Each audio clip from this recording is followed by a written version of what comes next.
Everybody, JP with Moto-Tech again. Unfortunately, we're not at the shop. It's 9 o'clock at night. Um, this is week 3 of our intro to the new video blog of everything that's going on in the power sport world. The very first week we had was Nathan, drag strip and dirt track racing. Your second one was Damian Torrance. He's a flat track racer out of Pensacola who's miraculously keeps placing first places all the time, and he's just intro into the sport and now I own a shop. I don't do it much as apparel, but it's a lot of repair work and all. So I figured, why not bring somebody else that's been in this business for quite a while, that has a very good reputation, a very good name in the Birmingham area, and all. And I mean, you got Bama Riders, Alabama Bike Life. Everybody knows who this guy is, and all. And he's going to kind of give a little bit of a background of what it's like to actually run a shop. Everybody thinks that we all make lots and lots of money, and that all we do is just work a little bit and then go party all day long. When, as you can see, it's 9, 10 o'clock at night, and this is the first time we get a chance to actually talk to each other. And all. So, without further ado, I'd like to introduce you to Ford with Fast Religion. Hey, All right. how's it? Hey, everybody. Like you said, my name is Ford, and I own a shop here in Birmingham, Alabama called Fast Religion. And just want to say thank you for, I feel honored to be interviewed about my small little company. Wow, no worries. Well, it's not really small when you hear it all over the place. That's the nice thing about it. And also, nice. So I guess we'll start off with Ford. Kind of give us a background of when you started wanting into the power sport community, all up until why did you want to open and own your own shop? All right. So I basically I had an older cousin that always had a motorcycle since I could remember. One of my mom's first stories that she tells me is I was on the back of his moped because he's a little bit older than I am. I was on the back of his moped going down the hill, and she came running out the door screaming and thinking I was going to be terrified. And she said I was just screaming, just wee, just going on down the hill. And I think that was the day that I was poisoned. From that day on, that same cousin, he started to advance and get into real sport bikes, real race replicas, and his genre was drag racing. Mm-hmm. So I kind of lost touch with that cousin. Always had the fantasy about owning a bike and racing the motorcycles and doing all sorts of things like that.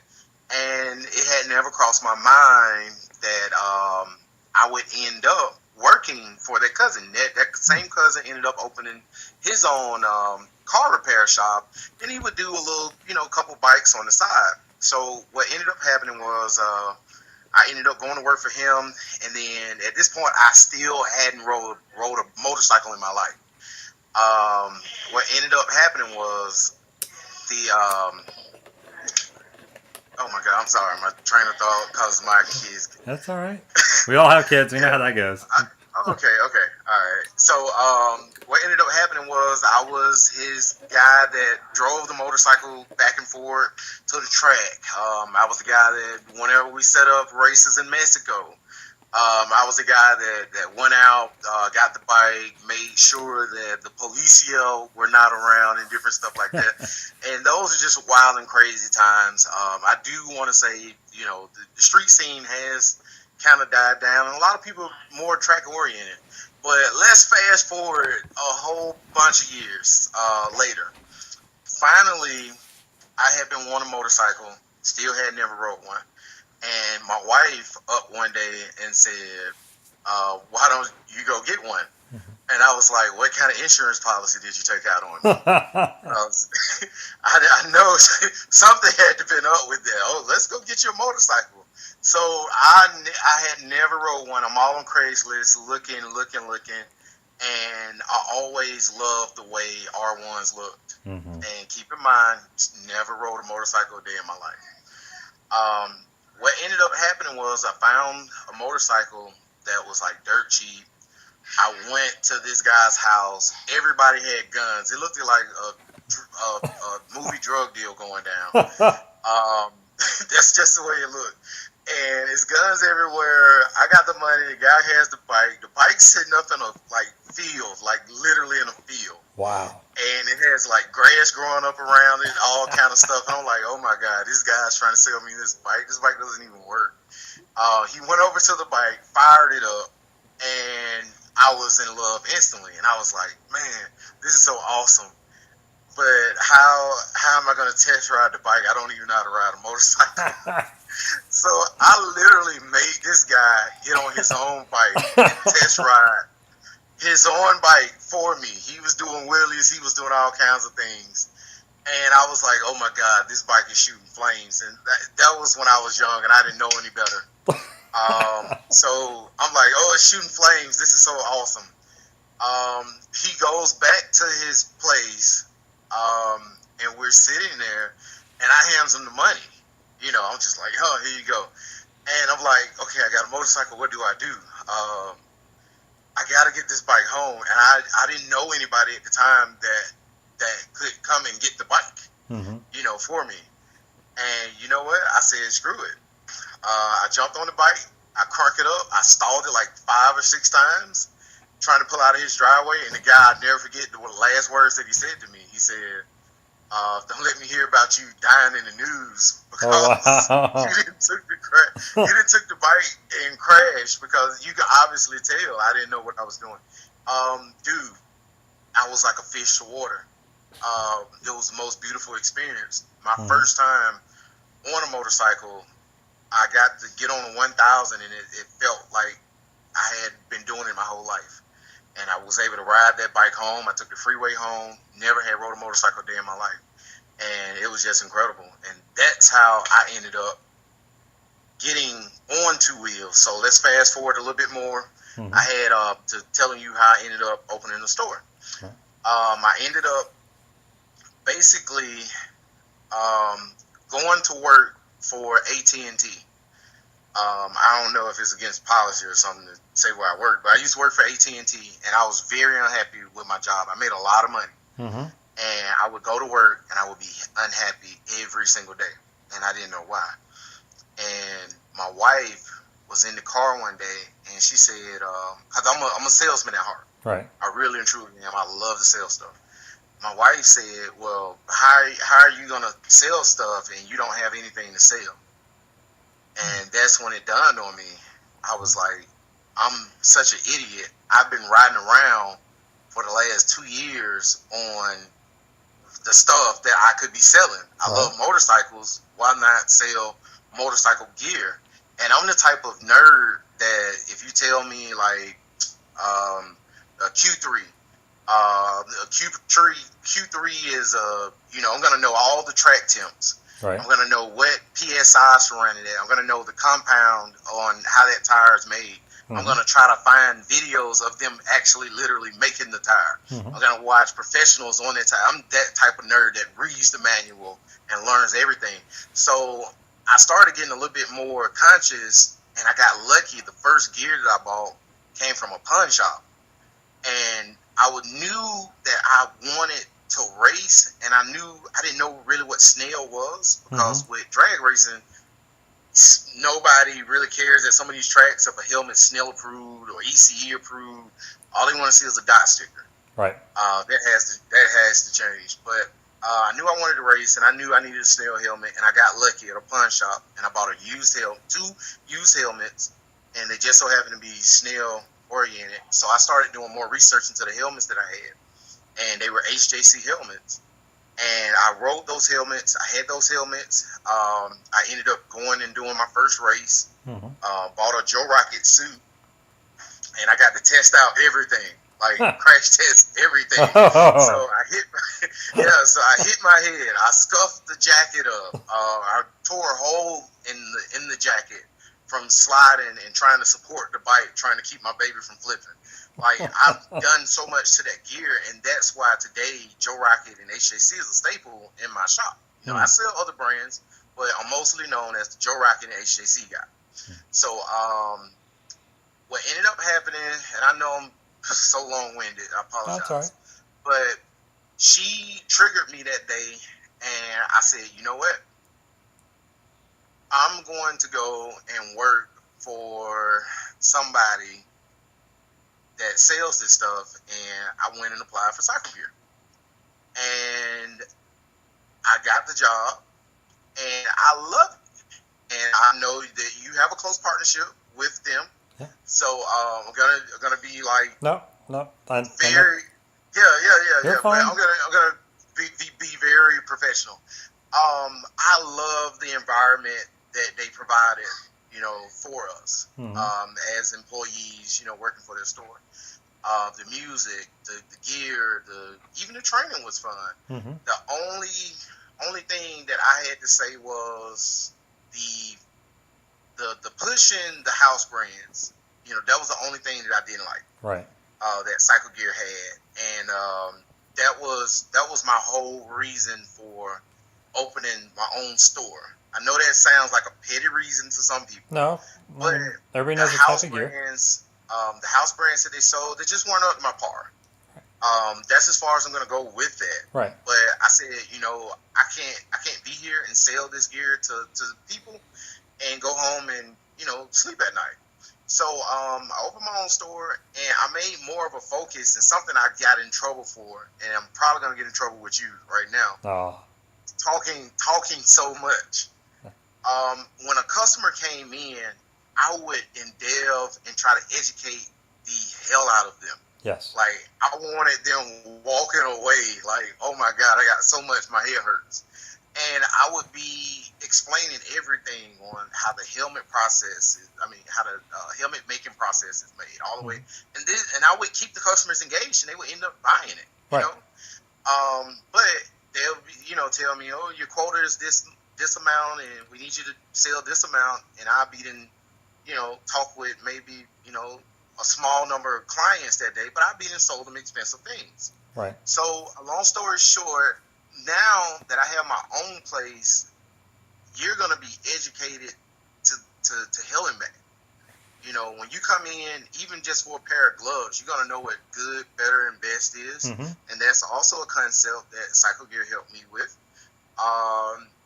Just knowing the different types, from textile to leather to hybrid gloves that are textile and leather. You got, mesh jackets, textile jackets, leather jackets, hybrid jackets. And you can come in and ask me something, and I'm going to give that to you and make sure that you're educated. And I'm going to give you a assignment of homework to go out. And the number one thing that I love about the customers that I have, those customers regurgitate that to other customers. That's so good. I don't get, when I first started my business, so much misinformation. Some of the information may be partly wrong, but it's not totally wrong when they come in. People may come in and say, man, somebody told me I need a snail helmet. Okay, yeah, do you know what a snail helmet is? No, I don't know what a snail helmet is, but they say that's what I need or I'm going to die. And I'm like, yeah, okay, well, come this way, sir. Come with me and I'll explain to you. And that's about it, Nice. I know I was long-winded, but... Oh, no. That's all good information, because I do the same thing when I have customers come in. If I can engage them enough, I try to inform them. When they come in, it's like, I really need this. Well, why do you need that? That's always the big question, is why. Well, the guys I hung out with last night or I rode with says I need to have this. Well, what were you guys doing? Were you, are you just regular riding? Are you road track? Are you drag strip? Are you dig racing? What is it that you're doing? Are you racing for pinks? Things like that. Well, no. They said, I need a 9-inch stretch on here with one down, 7 up, or these outrageous claims. But they just bought their first bike, and there's nothing wrong with stretching out your bike. I'm not a stretch fan. I do road track, so I can't stretch it anyway. But it's understanding the customer skill sets, and they have expectations that they want to be here. But people like us, we need to make sure that we don't shoot them to that high expectation that they're not ready for, because something drastic could happen, and now it's going to come back to you like, well, the guys that are supposed to be experts agreed with everybody else out there. Now, there are times we do agree that yes, you do need this, but that's a good thing. I got one prime example. He's probably gonna kill me when he sees this interview, but I'm not gonna give you his name. Very good friend of mine went out and bought what I call a widowmaker. I'm not even gonna say the brand of it. Mm. Bought a Widowmaker. A lot of horsepower, no electronics. Mm-hmm. You know, and really had never rode anything of the super sport class before. Right. You know, or if they did, it definitely wasn't what this bike was that he bought. And the guy used to ride and come see me all the time, and he would be on his bike. He would ride, come see me all the Mm-hmm. time. And the next thing I know, he's like, "Ford, I'm doing this to the bike. I just sent it off and got this electronic put on the bike, and it's gained 15 horsepower from this." And then he'd be like, "I just put a new exhaust on it. I just gained another 5, 6 horsepower." And then he's like, "I just sent the motor off to do this, and I gained 20 horsepower." Wow. And now he's sitting up here with like 190 horsepower bike. And I mean, that's probably to the back wheel. He doesn't even ride the bike. The bike scares the living shit out of him. Mm-hmm. Like that's just the honest truth. And like you said, us as the owners of shops, we have to educate the guys, or you end up in a bad position of that, because I would be terrified if he wasn't terrified. Right. And he didn't respect that bike the way he does, because he simply bought up a caveman, a Flintstone bike. I mean, it's a newer bike, but it's no electronics. He basically built up a Fred Flintstone truck to like nitrous and turbos. Wow. And you don't want him to, kill himself, so, that, but I feel like a lot of shops that just take people money, and I get it. We're in the business of making money while doing our passion. I get that. We have bills but to pay. You So have a, huh? I said we have bills to pay, so that's why too. Yeah, I do get we have bills to pay, but we have moral fiber in us. You don't want to, sell somebody something and they're just gonna go kill themselves. I agree. That sucks. It's crazy just hearing some of the customers, not demands but requests and all, and like I said, it's our job to say, all right, so this is, you want this $50,000 built bike that can take Rozzy out, or you're gonna go down the quarter in like 1.8 seconds and all from the tree. These little mindsets they come in with, but then then the hard part is when you hit them with reality. The thing for me is when I tell someone, especially if they want to build a road track bike, they want all this and all, they want it just like Lorenzo's bike. All right. So let me let you know, in reality, you're never going to have Lorenzo's bike. Lorenzo's bike cost $2 million to develop on that one, so you're not going to get that. But we can get you just somewhere, like in Moto 3 level, maybe Moto America level, a super stock or super sport 1000 class. And you're gonna spend about 10 grand to get there, and then you see their eyes like drop even more, like 10 grand. I'm like, well, you're asking for a specifically designed bike. Now, are you gonna take it to the track? Well, no, I'm just gonna ride. Well, why do you want to spend $10,000 on something that you're just gonna ride on a daily basis? Why don't we do something in like the $2,000 range where you're gonna have power, grip, brakes, safety is the biggest thing, and all, and you're still gonna be amazed because one extra horsepower or 2 pounds of torque, it makes a world of difference. And also that's especially so, motorcycle. and that's what I like about you is unlike other shops I've visited, other than Landers. Landers is phenomenal. We're at Tech 46. He helped me start the shop site because he's a repair shop site, so he helped me there. But other shops around the U.S. normally you walk in, you want Lorenzo's bike, they're like, yeah, $100,000, and you give them $100,000, but then you get a Craigslist bike out of the deal, and then you have no idea how to use it, and also, but that's awesome that how you actually study the material, especially new things. Like I'm the same way with tires over there. I educate people on different types of tires. Yes, they want a 009, or they want a hookup, or they want a GPR 300 because it's $115 or less per tire, but hey, if you spend an extra $30-$40, now you got a Q3 Plus on there, dual compound, much more aggressive curvature on the cone there, heats up a lot faster, it's going to last, longer, all this other stuff, and you're like, oh, are you going to take corners and you want something that has, more degree lean, things like that, then it just surprises them, plus all the rebates, that we always get for different manufacturers and all. Because down here, Mobile, Shinko is the biggest thing, and down here is the hookup and the 009s, because, drag strip and they're cheap. But there's so much better stuff out there, which unfortunately I'm not a Joe Rocket fan. I know you're probably gonna look at me funny.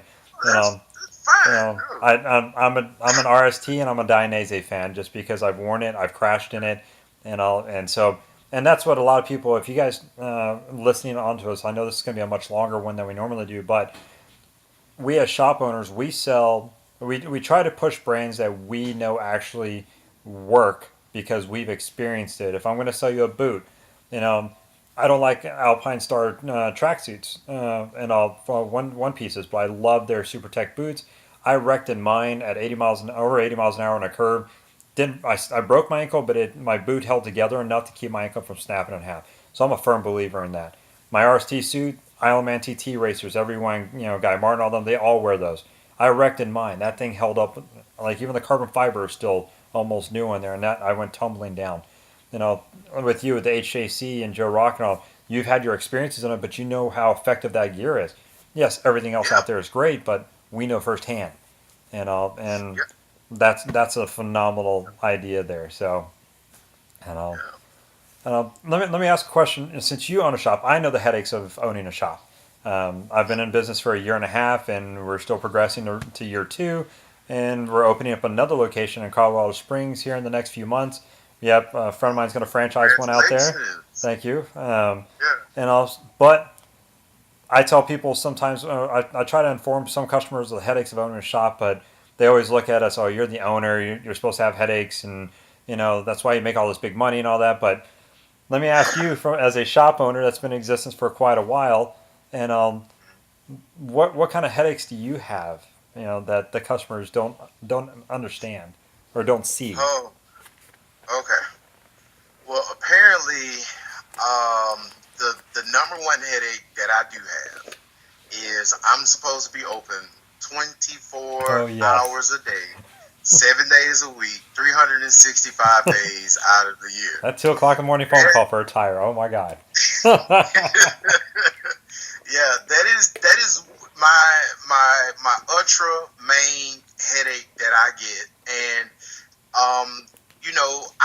I don't complain about it Mm-mm. because I know that we live in a time period where everyone's accessible. Yes. You know, everybody's accessible through social media. You put your telephone number out there, just to a personal friend, because that's what happened to me. I got a shop phone, and then I got my cell phone, Yeah. and some kind of way, Oh. yeah, and some kind of way in one of the groups, we were all just listing our personal contact numbers just in case of an emergency Yep. of some sort. And bada boom, went to that. Some people went to that post, got my personal cell phone number, and one thing led to another. And I'm like, I can't have two phones. But luckily, people have been respectful. But at first, people were calling me 1 o'clock in the morning, texting me 6 o'clock in the morning. Hey, this, blah blah blah. And then you're not knowing because it's your personal phone. You're Mhm. trying to answer it. Maybe it's an emergency with somebody, and you answer the phone. It's like, hey, how much can you get some Chico hookups in for? Yeah. It's like like. really? So that's my problem. That's my number one problem. My number two problem is this. It's a personal attribute that I have, which is it's that customer business relationship. It's kind of hard with me because those lines a lot of times get blurred. It's not that I'm giving people like deals, Mm-mm. that I'm going to be living in a poorhouse or anything. Right. It's just that people kind of, it weighs a little bit. Your relationship weighs a little bit more than say a shop like Cycle Gear Mm. or a big box store. Right. So since you're on such a personal level, your relationship kind of weighs heavily with them, and they take your advice to the T, which Mm-hmm. that's great, but you also start to get a level of dependency. And you kind of, and my whole thing is with the way I run my shop, I want my guys to be independent. Mm-hmm. I want if something minor happens to your bike, if your bike is low on oil, You know, me and you talked about that Right. earlier with this one customer. If your bike is low on oil, I need you to be able To to add it. check your own bike for your oil level and be able to apply it, put it in yourself. Right. And I go through that, and I even go as far as if I'm doing minor repairs on people's bikes, I'll say, hey, come in here, I'll show you how to do this. So next time you'll be able to. And that way, the next time, if a person says, well, I want you to do this, and I say, well, so and so, you know how to do that. Well, no, I want you to do it. Then that's fine. I get that. I can live with that. But that's another thing. I guess the level of dependency, that gets blurred when you have such an intimate, relationship with the owner. You know. Other than that, nothing really. I don't really ever have any headaches other than when it's slow. Oh yeah, rain and all. I do like how Yeah, you're jealous of my hours and all that. I'm over yeah, here. I used to be the guy they would call at like 11 o'clock, and I would go to the shop and put a tire on and I still do. Like I have a shop phone. Somehow one person got my personal phone and went like viral, So finally I got that squashed in a sense, and so now I have a workshop number that actually forwards to my cell. It has its own app, so I can get text messages, pictures, and phone numbers, and it actually splits on my screen saying it's a work number or it's my personal friend, so I can kind of yeah, judge when I want. But I'm always the one that's like, if you get stranded at 1 o'clock in the morning, you need someone to come get you. You know, I want to come pick you up at 1 o'clock in the morning. I'm not going to charge you a towing fee at 1 in the morning because I want to bring you to the shop and we're going to set up there. And then in the yeah, morning we're going to look at it and then we're going to fix your bike and kind of thing there. That's where that's where my morals kick in. I'll help you in an emergency yeah, like that. But if you're going to call me at yeah, like 2 o'clock in the morning, going, hey, is my bike done? Will it be done at because I got to be there. I got to come get it at 10. I was like, it's 2 o'clock in the morning. I'm sleeping. If I didn't call you that the day before, 5 o'clock, saying your bike is done, let me get to the shop so I can see what the tech is doing and where he's at. So then I'll call you and inform you. But yeah, that personal relationship, I wish, because our towns are small. Birmingham's a big town, but it's still small in the bike community. So is Mobile. Biloxi's the same way. Pensacola the same way. The hard thing is to be able to separate, or your customers to separate. Hey, he's in business mode. This is how it is between us and business. But if we're going to go yeah, outside and have a beer, business stays at business. We're having a beer. I know you have a problem with your bike, but I don't want to discuss your bike for the next 5 hours yes, when I work that on. is. Oh my God, that Huh? is one. That is one thing, and I love motorcycles. I I live, do. breathe it. We're talking about motorcycles now, Yeah. but like you said, we're hanging out. We're here, and you bust out. Man. How long you think you're gonna be on that? Oh my God, Yeah. I don't It's know. like I Like, want to de-stress my head for a yeah, little bit. yeah. Nice. Hold on, 2 seconds. Okay. 2 seconds. I know how it is with kids. Huh. No, it's Oh, not the kids. It's my phone. My phone going kind of dead. no worries. Yeah. See, Hold on. our interviews are not the most straight on professional, and we actually Look, are I'm more literally finna, realistic look, when it comes to literally our phone finna sit interviews. in this room on the floor. There you go. No worries. Yeah. We're I almost. was jealous of you. I was like, man, he's like in the bed chilling. Yeah, I was like, Like, that's the first time I actually got to relax, today. So, and also, yeah, but I guess yeah, to kind of, since we're kind of winding this one a little longer than normal on the other ones, yeah, uh, uh, kind of give any kind of advice you want to give out to not just to your own customers, but other people that are riders that could be potential customers, potential friends. Any kind of advice or safety features you want to give them, and all that'd be a good thing. okay. This is my number one standard for anything, and it's not a cop out answer, Mm-hmm. but it is to always be learning. Always look to be educated, simply for the fact of knowing what products you are buying, Mm-hmm. um, knowing, what that product is capable of doing, and knowing what that product is designed for. Whether that goes from a tire all the way down to a lowering link, Mm-hmm. extensions to even handlebar grips. Yep. Always be educated, and that's all I can.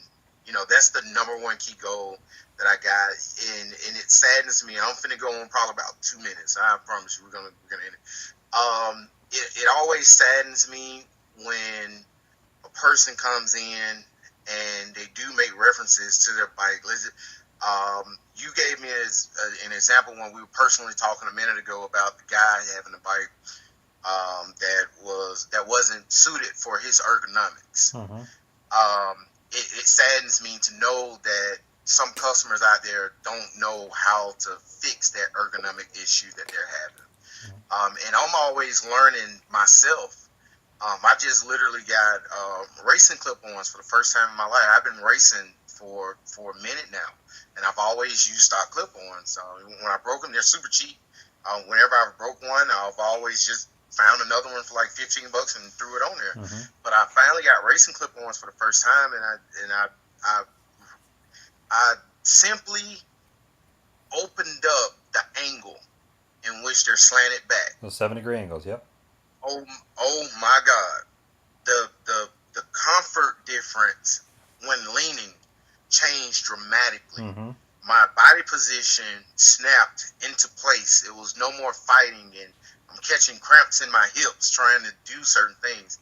And I'm saying all of this to say that nobody's perfect. Mm-hmm. We're all learning, but don't rely on the next man. And even if somebody that you trust tells you something, take it with a grain of salt and do your own education. That goes for me too, because I never want somebody to come in and live faithfully on my words, because I may be being a dick one day and being sarcastic and joke and be like, yeah, man, get that, the 3/4 helmet. That's the best helmet that you can, get, like you're gonna lose your face anyway. I may just be being a smart aleck, and for somebody to possibly believe that kind of scares me. So I always tell anybody and everybody to just always be educated.